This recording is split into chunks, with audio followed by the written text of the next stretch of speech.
Welcome. If you're watching this, you want to learn the basics of grace.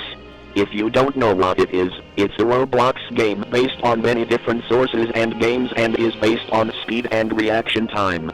You have a set amount of time to reach the next safe house with more and more entities wanting to stop you the further you get. So, let's see how this works. You walk by default for movement, but by holding or tapping sprint, you move exponentially faster. Crouching while walking or standing still will enable you to go through spaces too small to be walked through. Crouching while sprinting will make your character slide, which enables them to go through spaces and move forward faster than simply sprinting.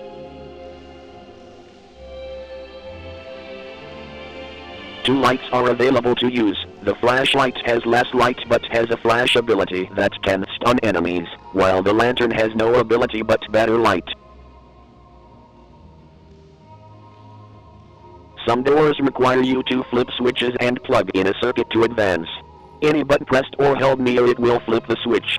When near the circuit, you will automatically equip it and unequip it when plugging it in.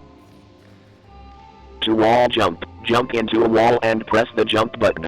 This will fling you up and forward. You can do this twice before touching the ground. Wall jumping is a great tool to gain momentum in some rooms. Pressing E or interact will open doors. Some doors need to be slid into in order to open. The most optimal movement strategy is sliding down declines and wall jumping in order to get speed. Jumping, while sliding right before going through a door pushes you down and continues your momentum.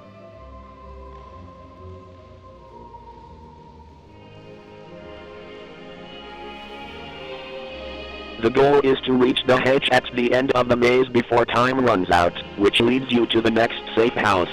Getting to farther and farther safe houses introduces more entities. They are as follows. Goatman spawns after opening the hedge or, if your time has run out. He can be stunned with the flashlight to make him reappear a couple seconds later. He flies in from a random direction and kills on contact. Carnation spawns after opening a door and starts to fly towards the player. The only way to survive this is to hide in a hiding spot or trip onto a wall, which is more advanced.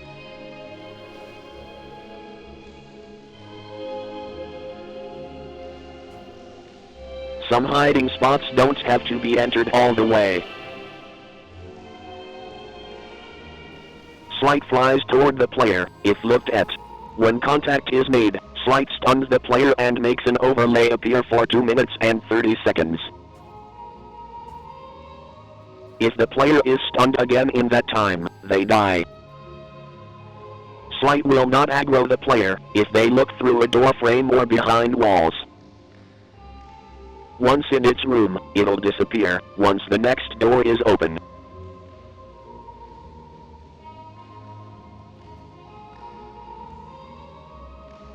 The general strategy is to move quickly and look in the opposite direction of Slight. Slugfish flies through the middle of the room a short time after showing its white static and tentacles. Only the mouth kills you, so you can slide through his body unharmed. Elfman spawns at the end of a room and will kill you as long as you remain in its line of sight. Either run past it and break line of sight or do it before you get to the front. It is identical to Slight, only of that you look at it instead of looking away. The general strategy is to move quickly and track it until the middle of the room. Dozer will appear sleeping on your screen for a short bit then soon open its eyes. Crouch and stop moving in order to live. Sliding will not work, but the game doesn't care if you are moving in air. All it cares about is that you aren't moving horizontally and you're crouching. And finally, Sorrow requires you to find cover before the screen stops shaking.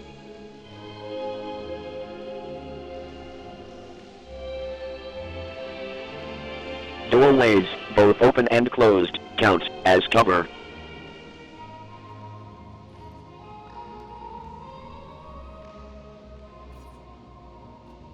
That's it for this general strategy and overview. Thank you for watching, and God be with you.